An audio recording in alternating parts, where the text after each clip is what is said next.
بقرہ کی یہ معروف آیات ہیں۔ سب سے پہلے اس پورے رکوع کا ترجمہ اور مفہوم، اور پھر انشاءاللہ اس کے پس منظر میں مختصر سی گفتگو۔ اللہ سے دعا ہے اللہ تبارک و تعالیٰ قرآن مجید کی تعلیمات کو سمجھنے اور اس پر عمل کی توفیق عطا فرمائے۔ اللہ ہماری غلطیوں کو معاف فرمائے اور ہمیں توفیق دے کہ ہم پوری سنجیدگی اور اخلاص کے ساتھ اپنے آپ کو قرآن مجید کے ساتھ وابستہ کر سکیں۔ اللہ کے مبارک نام سے جو بڑا مہربان بہت زیادہ رحم کرنے والا ہے۔ الحج اشہر معلومات، حج کے مہینے جانے پہچانے مہینے ہیں۔ دنیا جانتی ہے کہ حج کا موسم کب شروع ہوتا ہے، یہ جانے پہچانے مہینے ہیں۔ شوال سے شروع ہوتا ہے اور محرم تک یہ سلسلہ جو ہے وہ جاری رہتا ہے۔ لوگ دور دراز سے شوال سے شروع کر دیتے ہیں آنا۔ شوال، ذیقعدہ اور ذی الحج اور محرم، یہ 4 مہینے مجموعی طور پر حج کے مہینے۔ الحج اشہر معلومات، حج کے مہینے جانے پہچانے مہینے۔ فمن فرض فیہن الحج فلا رفث ولا فسوق ولا جدال فی الحج، جس بندے پر ان مہینوں میں حج فرض ہوا اور وہ حج کی نیت کر لی اس نے، اسے یہ معلوم ہونا چاہیے کہ حج میں 3 بنیادی چیزیں ہیں جس سے پرہیز کرنا ہے۔ فلا رفث، کسی بھی سطح پر دوران حج جنسی خواہشات کا تصور نہیں آنا چاہیے۔ فلا رفث، حلال جنسی خواہشات بھی اس سے باز رہنا حج کے تقاضوں میں شامل ہے۔ حرام تو پہلے ہی حرام ہے، وہ تو گناہ کبیرہ ہے، لیکن ان ایام حج میں جو ذی الحج کے 10 دن ہیں ان میں پوری احتیاط کی ہوگی۔ فلا رفث، جنسی خواہشات سے اپنے آپ کو پاک رکھنا ہے۔ ولا فسوق، اللہ کی نافرمانی سے اپنے آپ کو بچایا ہے۔ فسق کہتے ہیں جان بوجھ کر یا بھولے ہوئے، بالعموم جان بوجھ کر اللہ کی نافرمانی کرنا، گناہ کرنا اور گناہ کو معمولی سمجھ کر کرتے چلے جانا۔ تیسری بات ولا جدال، دوران حج پوری دنیا سے مختلف لوگ آئے ہوتے ہیں، مختلف زبانیں، مختلف رویے، ہر قسم کے جھگڑے سے پرہیز کریں۔ یہ 3 چیزیں بتائیں، ولا رفث ولا فسوق ولا جدال فی الحج۔ حج کا سفر شروع کر دیا ہے، ایام حج شروع ہو گئے ہیں، تو ان حالات میں ان 3 چیزوں کا خاص خیال رکھنا ہے کہ ان 3 چیزوں میں سے بچا جائے۔ حلال جنسی خواہشات سے پرہیز کیا جائے، اللہ کی نافرمانی ذرہ برابر نہ ہو سے پرہیز کیا جائے، اور ہر قسم کے جھگڑے سے اپنے آپ کو بچایا جائے۔ وما تفعلوا من خیر یعلمہ اللہ، دوران حج ان سے چیزوں سے بچتے ہوئے تم جو بھی اللہ کی رضا کے لیے قدم اٹھاؤ گے نیکی کے حوالے سے، اللہ جانتا ہے اور وہ تمہارے لیے ریکارڈ بن رہا ہے۔ یعلمہ اللہ، تم فکر نہ کرو کہ کوئی تمہاری چیز اللہ سے چھپی ہوئی ہے، تمہاری ایک ایک رویہ، تمہارا غلطیوں سے بچنے کا ایک رویہ، اللہ کے رضا کی وجہ سے نافرمانیوں سے بچنے کا رویہ، جھگڑے سے بچنے کا رویہ، ایک ایک چیز تم بچو گے وما تفعلوا من خیر، یہ نیکی شمار ہوگی، اور جو تم نیکی کرو گے یعلم اللہ، اللہ اس کو بخود جانتا، وہ ضائع نہیں ہوگی۔ وَتَزَوَّدُوا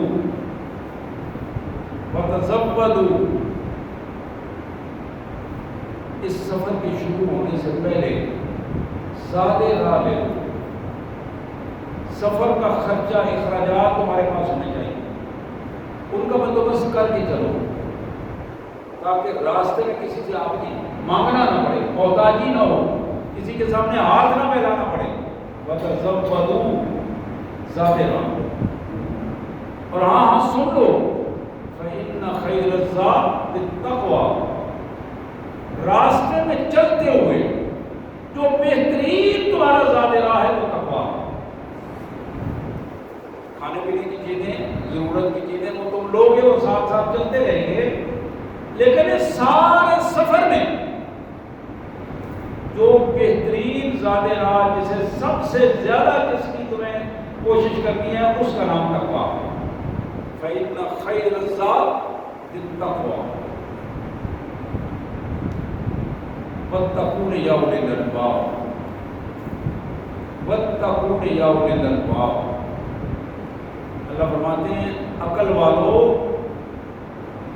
مجھ سے ڈرو، میرا تقویٰ اختیار کرو۔ وَاتَّقُونِ، عقل مند وہ ہے جو اپنے مالک سے تعلق بناتا ہے، اور وہ بڑا بیوقوف ہے کہ جو جس کا کھاتا ہے، جس کی مہربانیوں میں رہتا ہے، جس کے حکم سے وہ جی رہا ہے، اس کی نافرمانیاں کرنی شروع کر دے، اس کے مقابل پہ آ جائے، اس کے نافرمانوں کے ساتھ چلے پھرے، یہی اس کی سب سے بڑی بیوقوفی ہے۔ وَاتَّقُونِ يَا أُولِي الْأَلْبَابِ، عقل مندو، عقل والو مجھ سے ڈرو، میرا تقویٰ اختیار کرو۔ اللہ کا یہ حکم ہے کہ اللہ کا تقویٰ اختیار کرو۔ حضرات پہلی بات یہ تھی، اور بڑی اہم بات تھی جو اس پہلی آیات میں بتائی۔ اب ایک دوسرا مسئلہ قرآن ہمارے سامنے رکھتا ہے، لَيْسَ عَلَيْكُمْ جُنَاحٌ أَن تَبْتَغُوا فَضْلًا مِّن رَّبِّكُمْ،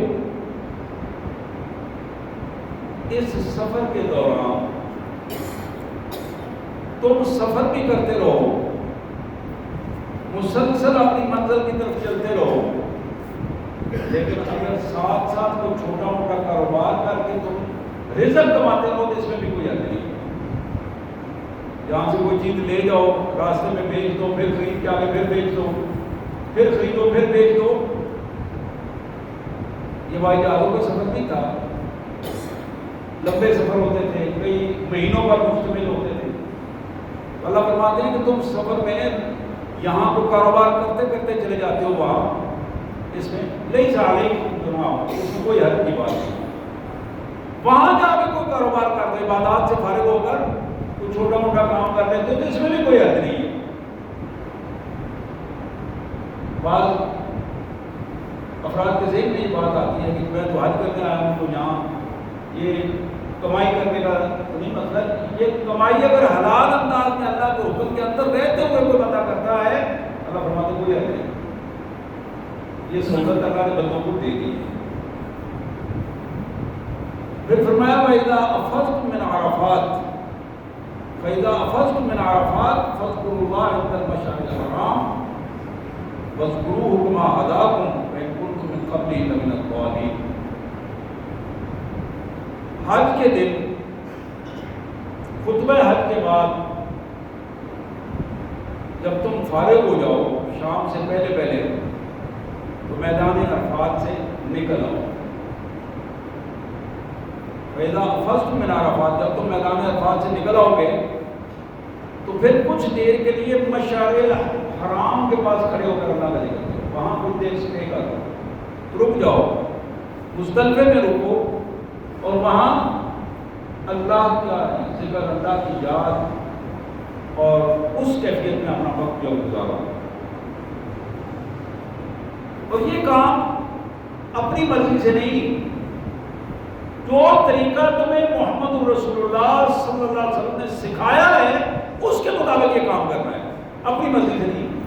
وَاذْكُرُوا كَمَا هَدَاكُمْ، جس طرح تمہیں سکھایا گیا ہے، رسول اللہ نے جو طریقہ سکھایا ہے اس کے مطابق یہ کام کرنا ہے۔ اور حقیقت تو یہ ہے وَإِن كُنتُم مِّن قَبْلِهِ لَمِنَ الضَّالِّينَ، محمد رسول اللہ کے آنے سے پہلے تم ظاہر گمراہی میں بیٹھے تھے، گمراہی میں تھے، دین کا پتہ نہیں تھا تمہیں، اللہ کی احکامات کا پتہ نہیں تھا، اللہ کی رضا کا پتہ نہیں تھا۔ اب اللہ نے مہربانی کی ہے، تمہیں دین سمجھا دیا ہے، رسول اللہ تمہارے پاس ہیں صلی اللہ علیہ وسلم، تو جس طرح حج میں رسول اللہ صلی اللہ علیہ وسلم تمہیں رہنمائی دیتے ہیں، اس رہنمائی کے ساتھ اللہ کے رسول صلی اللہ علیہ وسلم کی اطاعت کے بعد کام کرو۔ وَاذْكُرُوهُ كَمَا هَدَاكُمْ، عرفات سے آتے ہوئے مشعر حرام میں رکو اور وہاں جس طرح تمہیں رسول اللہ نے سکھایا ہے وہاں اسٹے کر کے، وہاں کچھ دیر رک کر اللہ کی یاد میں وہ وقت گزارو۔ ثُمَّ أَفِيضُوا مِنْ أَفْوَاضِ النَّاسِ وَاسْتَغْفِرُوا اللَّهَ إِنَّ اللَّهَ غَفُورٌ رَحِيمٌ، اور مشعر حرام سے دیکھو، جب لوگ وہاں سے چل پڑے تو تم بھی چل پڑو، پھر وہاں رکو نہیں۔ جب لوگ وہاں سے کوچ کریں تم بھی اپنا سامان اٹھاؤ اور لوگوں کے ساتھ نکل پڑے ہو، لیکن یہ یاد رکھو وَاسْتَغْفِرُوا اللَّهَ إِنَّ اللَّهَ غَفُورٌ رَحِيمٌ، اس سارے سفر میں اللہ سے استغفار کرتے رہو، اللہ سے معافیاں مانگتے رہو۔ یہ تمہارا بہت بڑا اہم کام یہ ہے کہ سفر حج میں جب بھی موقع ملے فوراً استغفار کرو، خلوص کے ساتھ اپنے اللہ سے معافی مانگو، اللہ تمہارے گناہوں کو معاف کر دے۔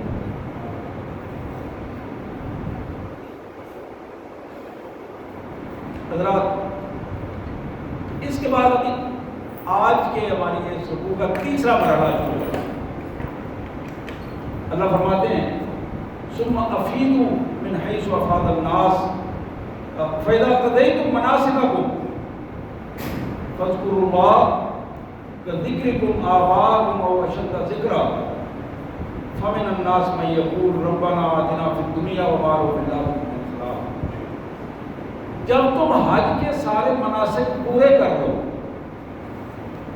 عرفات بھی ہو گیا، مزدلفہ ہو گیا، مینا ہو گیا، رمی جمار ہو گیا یا ٹانگ کو کبریاں وکریاں مارنے کا، ان سلسلوں سے جب فارغ ہو جاؤ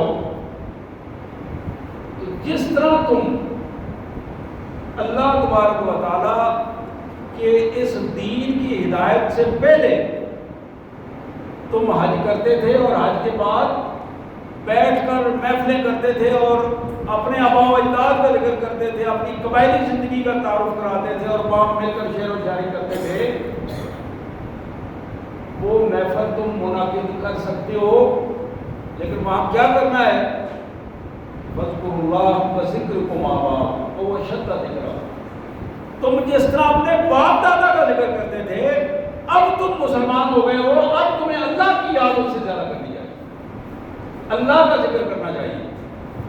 اب یہ محفلیں تمہاری جو جہالت کی محفلیں، تعصبات کی محفلیں تھیں، اب وہ اللہ کی یاد کی محفلیں بن جاتی ہیں، اور اس طرح یا اس سے بھی زیادہ شوق سے، زیادہ جذبات سے اللہ تبارک و تعالیٰ کو یاد کرو، اللہ کی تکبیرات کو بلند کرو، تسبیحات کو بلند کرو، اللہ تبارک و تعالیٰ کے استغفار کرو، اور پھر فرمایا وہاں دعائیں کرو۔ کچھ لوگ وہاں جا کر اللہ سے دنیا مانگتے ہیں، صرف اللہ فرماتے ہیں کہ جس شخص نے مجھ سے دنیا مانگی میں اس کو دنیا دے دوں گا، وما له فی الآخرۃ من خلاق، لیکن اس کا آخرت میں کوئی حصہ نہیں ہوگا۔ دنیا مانگی ہے، دنیا ملے گی، لیکن ایک دوسرا بندہ فمن یقول ومنهم من یقول ربنا آتنا فی الدنیا حسنہ وفی الآخرۃ حسنہ وقنا عذاب النار۔ ایک دوسرا دوسرا فرق تو یہ الفاظ کہتا ہے کہ یا اللہ مجھے اس دنیا میں بھی عزت دینا، دنیا میں بھی رزق اچھا دینا، اور آخرت میں بھی اچھا رزق عطا فرمانا، اور جہنم کی آگ سے مجھے بچا لینا۔ اللہ فرماتے ہیں اولئک لہم نصیب مما کسبوا، یہ وہ لوگ ہیں جنہوں نے اپنی قسمت خود بنانے کی کوشش کی ہے، اللہ ان کے نصیب میں زیادہ سے زیادہ ان کی کمائی انہیں عطا کرتا ہے۔ واللہ سریع الحساب، اور اللہ کو حساب لیتے دیر نہیں لگتی، اسی وقت وہ مالک نپٹاتا چلا جاتا ہے۔ دعائیں کرو، جس نے دنیا مانگی اس کو دنیا مل جائے گی، لیکن آخرت میں اس کا حصہ نہیں ہوگا۔ جس نے دنیا مانگی اور آخرت کے حوالے سے اللہ تبارک و تعالیٰ کی امور آخرت کے حوالے سے اپنے آپ کو اس نے متعارف کروایا، اللہ تبارک و تعالیٰ اس کیفیت میں اسے دنیا بھی عطا کرے گا، آخرت بھی عطا کرے گا، اور جہنم کی آگ سے بھی اللہ تعالیٰ محفوظ فرمائے گا۔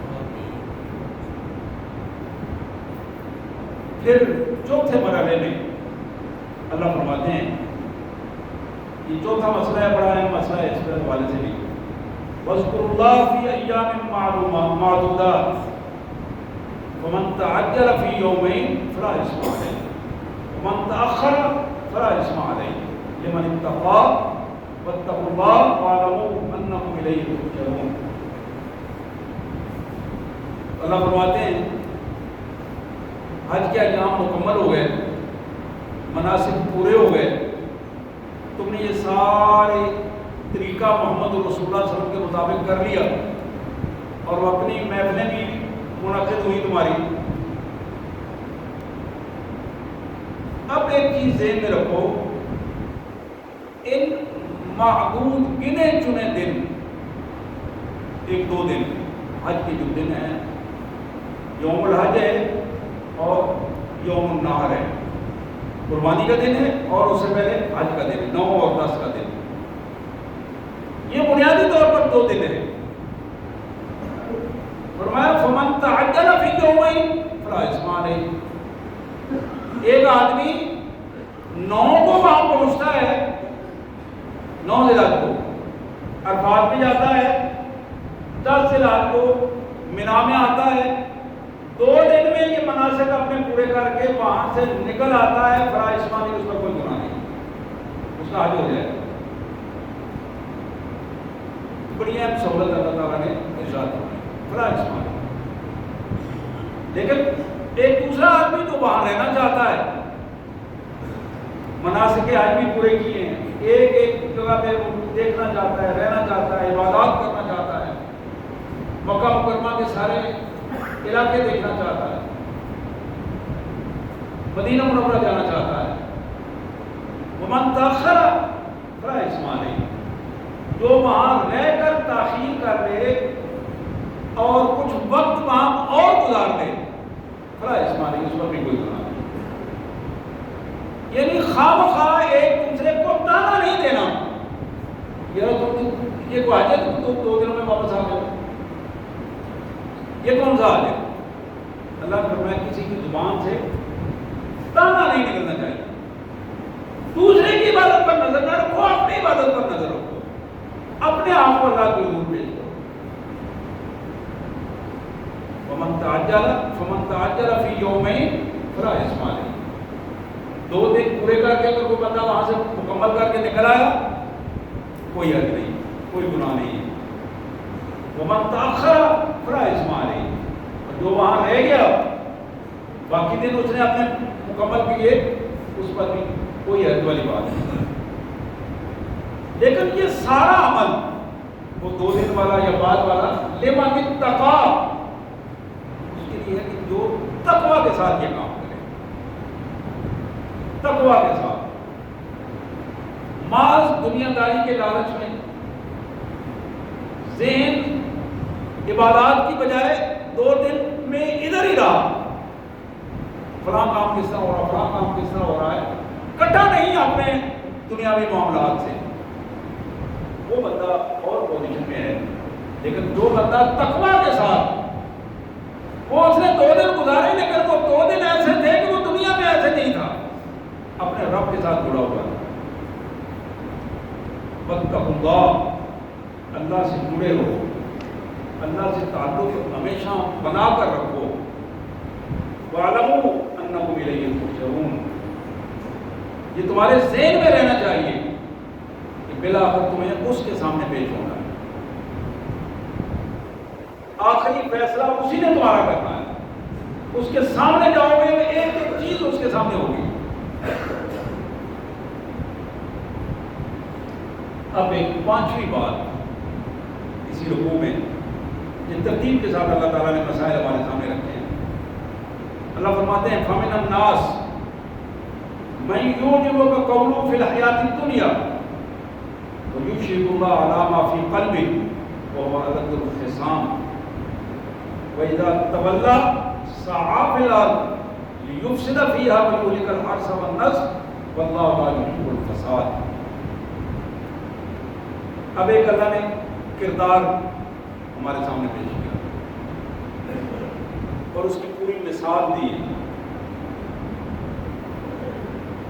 کہ وہ بندہ جو دنیاوی اعتبار سے جب محفلوں میں بیٹھتا ہے تو اس کی باتیں بڑی خوبصورت لگتی ہیں اور چمڑی چمڑی باتیں، لوگوں کو اپنی باتوں سے لوگوں کے دلوں کو لبھاتا ہے،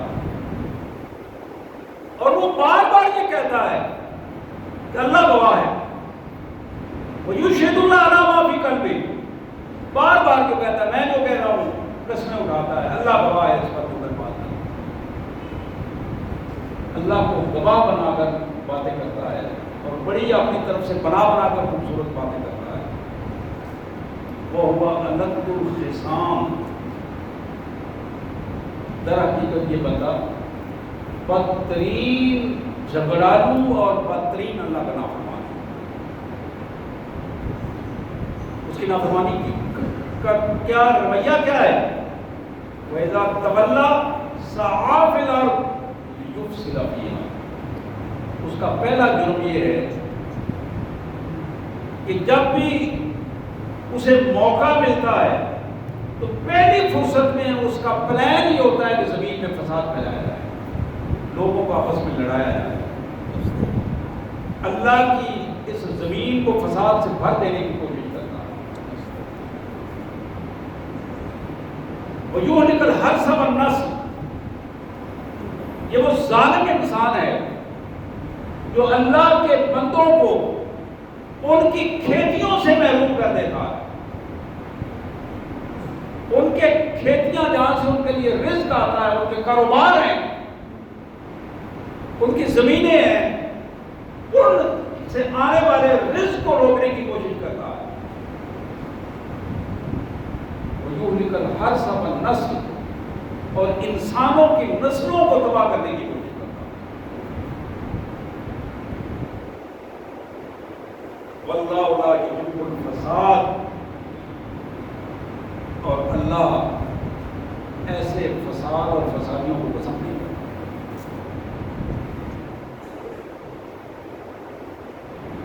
یہ کردار ہمارے سامنے موجود ہے، ہمارے معاشرے کے یہ کردار ہے، ہر دور کے معاشرے کے یہ کردار ہے۔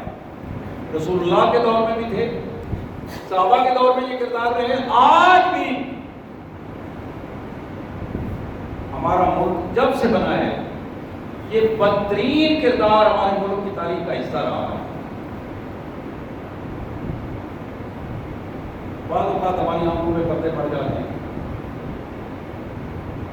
ہم فسادی آدمی کو اس کی چکری چمڑی باتوں کو سن کر اسی کو ہم اپنا مسیحا سمجھ لیتے ہیں، اور نتیجہ کیا نکلتا ہے کہ نتائج ذلت و رسوائی کی صورت میں آتے ہیں۔ یہ ایک دفعہ کئی دفعہ ہمارے ساتھ ایسا، اور پھر ان کی وجہ سے وَيُهْلِكُ الْحَرْثَ وَالنَّسْلَ کی کیفیت، نسلیں تباہ ہوتی ہیں، نسلیں، نوجوان نسلیں ذہنی طور پر تباہ ہو جاتی ہیں، عملی طور پر تباہ ہو جاتی ہیں، بے حیائی کا شکار ہو جاتی ہیں، دین سے دور ہو جاتی ہیں، ان بنیادی انسانی اخلاق تباہ ہو جاتے ہیں، اور پھر معیشت برباد ہو جاتی ہے۔ آمدن کے ذرائع رک جاتے ہیں، نتیجہ یہ نکلتا ہے کہ پوری کی پوری قومیں تباہی کے دہانے پہ جا کے کھڑی ہوتی ہے۔ اسی کردار کا اگلا حصہ اللہ فرماتے ہیں وَإِذَا قِيلَ لَهُ اتَّقِ اللَّهَ أَخَذَتْهُ الْعِزَّةُ بِالْإِثْمِ فَحَسْبُهُ جَهَنَّمُ وَبِئْسَ الْمِهَادُ۔ جب اس بندے سے، ان افراد سے یہ کہا جاتا ہے اتق اللہ، اللہ کا خوف کرو، اللہ سے ڈر جاؤ، کیا کر رہے ہو؟ یہ کیا مشن بنا رہا ہے؟ قوموں کو تباہ کر رہے ہو، ملک کے لیے مفاد۔ اخذتہ العزہ، پھر ان کو اپنی عزت کی کہانیاں یاد آ جاتی ہیں، پھر ان کو اپنا سٹیٹس یاد آتا ہے، پھر وہ ان جھوٹے باطل پرستوں کے سامنے جھکنے کی کوشش کرتے ہیں اور وہاں سے وہ عزت کی طلبگاری کے لیے اپنے آپ کو وہاں لٹا دیتے ہیں۔ اخذت العزہ، اور یہ جو عزت ظلم کرنے سے بظاہر ملتی ہے، اس کو وہ اپنی عزت سمجھتے ہیں۔ جو اللہ کی نافرمانیاں کر کر عوام الناس پر، لوگوں پر ظلم کر کے جس کو کمائی کرتے ہیں، اس عزت کی پوزیشن کو عزت سمجھتے ہیں کہ ہماری عزت ہے۔ اپنے تجوریوں کو بھرنا، خزانوں کو بظاہر لوٹنا اور پھر بھرنا، اور اس پر اپنی زندگی کا انحصار کرنا، حالانکہ یہ انہیں بھی معلوم ہے کہ خالی ہاتھ آئے تھے اور خالی ہاتھ ہی جانا ہے، اور جو چھوڑ کے جا رہے ہیں، جو چھوڑ کے جا رہے ہیں، بلا شبہ بعد میں جو استعمال کرے گا وہ سوال اس وجہ سے بھی ہوتے ہیں۔ جناب عمر بن عبدالعزیز رحمۃ اللہ علیہ سے ایک بڑے خیر خواہ نے سوال کیا کہ حضرت جا رہے ہیں، دنیا سے جا رہے ہیں، تو اولاد کے لیے کیا چھوڑ کے جا رہے ہیں؟ ان کے پاس تو شاید اپنا مکان بھی نہیں ہے، چند دینار تھے جو، تو بڑا تاریخی سا جواب دیا انہوں نے فرمایا کہ اگر یہ بچے نیک ہوں گے، اللہ کے فرما بردار ہوں گے، تو اللہ کا وعدہ ہے کہ وہ انہیں بھوکا نہیں مرنے دے گا۔ اگر یہ نیک اور فرما بردار ہوں گے تو اللہ ان کو بھوکا نہیں مرنے دے گا، اور اگر یہ بدکار ہوئے تو میں اپنی قبر کیوں کاری کروں؟ میرے بچائے ہوئے دیے ہوئے ان کو پیسے نے بدکار بنا دیا، اور وہ اس کا جواب مجھے دینا پڑا، یاشی یہ کرے اور جواب مجھے ملے، مجھے دینا پڑے۔ آج اسی کیفیت سے ہم بھی دو رہا ہیں۔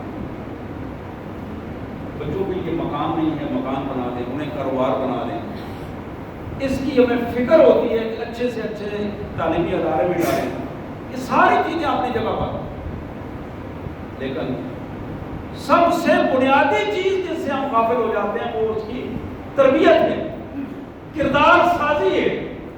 جب ہم تربیت اور کردار سازی نہیں کر پاتے تو پھر وہ بنا کے دیا ہوا مکان، بنا کے دیا ہوا کاروبار، وہ سارا نظام جو پیسے کی بنیاد پر، جو جھوٹی عزت کی بنیاد پر ہم نے تار پوت بنا کے اکٹھا کر کے دیا تھا، موت کے وقت بھی، قبر میں بھی اور حشر میں بھی اس کی جواب دہی ہمیں کرنا پڑے گی، ہمیں کرنا پڑے گی۔ تو یہاں اللہ تعالیٰ نے فرمایا اس پوزیشن میں جب بندہ آ جاتا ہے تو پھر حرام خوری کے ساتھ وہ اس حرام خوری کو، حرام کی کمائی کو اپنی عزت سمجھتا ہے، حرام کاموں کو اپنی عزت سمجھتا ہے، اور اللہ کے نافرمانوں سے اپنی عزت کو تلاش کرنا اور ڈھونڈنے کی کوشش کرتا ہے۔ اور پھر اس کے مقابلے میں اللہ نے فرمایا وَمِنَ النَّاسِ مَن يَشْرِي نَفْسَهُ ابْتِغَاءَ مَرْضَاتِ اللَّهِ وَاللَّهُ رَءُوفٌ بِالْعِبَادِ۔ ایک کردار وہ بھی ہے جس نے اپنی زندگی کی بنیاد یہ بنائی ہے کہ اللہ کی رضا کے حصول کے لیے اپنے آپ کو بیچ دیا ہے. میں یشری نفسہ ہوں، بیچ دیا اپنے آپ کو، لگا دیا اپنے آپ کو ابتغاء مرضات اللہ، اللہ کی رضا کو حاصل کرنے کے لیے. واللہ رؤوف بالعباد، اپنے ایسے بندوں پر اللہ تعالیٰ بہت زیادہ مہربان. اب آخر میں 2 آیات ہمارے سامنے ہیں، 3 آیات ہیں. یہ ڈائریکٹ اللہ تعالیٰ نے ہم سے ڈائریکٹ خطاب کیا ہے. پچھلی ساری آیات میں مسائل بتائے، سارا ایک پورا سسٹم ہمارے سامنے رکھا کہ یہ اس انداز میں یہ ہوگا. یہاں فرمایا یا ایھا الذین آمنوا ادخلوا فی السلم کافہ، ایمان والو اسلام میں پورے کے پورے داخل ہو جاؤ. یا ایھا الذین آمنوا ادخلوا فی السلم کافہ، اسلام میں پورے کے پورے داخل ہو جاؤ.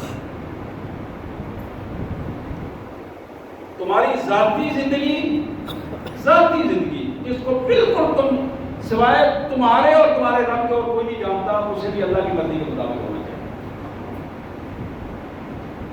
رسول اللہ صلی اللہ علیہ وسلم نے فرمایا کہ لوگوں، جس بندے کی انفرادی زندگی، ذاتی زندگی پاک ہو گئی، اللہ تعالیٰ ظاہری زندگی کے اس کے گناہوں کو معاف فرما دے. اکیلے میں جب آدمی سمجھتا ہے کہ مجھے کوئی نہیں دیکھ رہا، وہاں اللہ کی نافرمانی کرتے ہوئے اسے حیا نہیں آتی، اور اللہ کی نافرمانی کرتے ہوئے وہ بہت دور تک نکل جاتا ہے. اللہ کے رسول صلی اللہ علیہ وسلم نے فرمایا کہ یہ وہ لوگ ہیں جو بظاہر اللہ کے حضور نیکیوں کے انبار لے کر آئیں گے، لیکن اللہ تعالیٰ ان نیکیوں کے پہاڑوں جتنے انبار کو ایسے ہوا کے ریت کے ڈھیلوں کی طرح اڑا دیں گے، ہوا منصورہ کر دیں گے. اس لیے یہ بندہ لوگوں کے سامنے تو یہ نیکیاں کیا کرتا تھا، لیکن اپنی ذاتی زندگی کو اس نے کبھی پاک کرنے کی کوشش کی. ذاتی زندگی اس کی پاک نہیں کی. یا ایھا الذین آمنوا ادخلوا فی السلم کافہ. اس ذاتی زندگی سے آگے بڑھ کر گھر میں خاندانی زندگی، جو ہماری بیوی کے ساتھ، بچوں کے ساتھ، فیملی کے ساتھ، بہن بھائیوں کے ساتھ، والدین کے ساتھ. میرے آقا صلی اللہ علیہ وسلم نے ارشاد فرمایا، تم میں جو شخص یہ چاہتا ہے کہ مجھے اچھی عمر ملے، لمبی عمر ملے، من سرہ ان یمد لہ فی عمرہ ویوسع لہ فی رزقہ، رزق ملے، حلال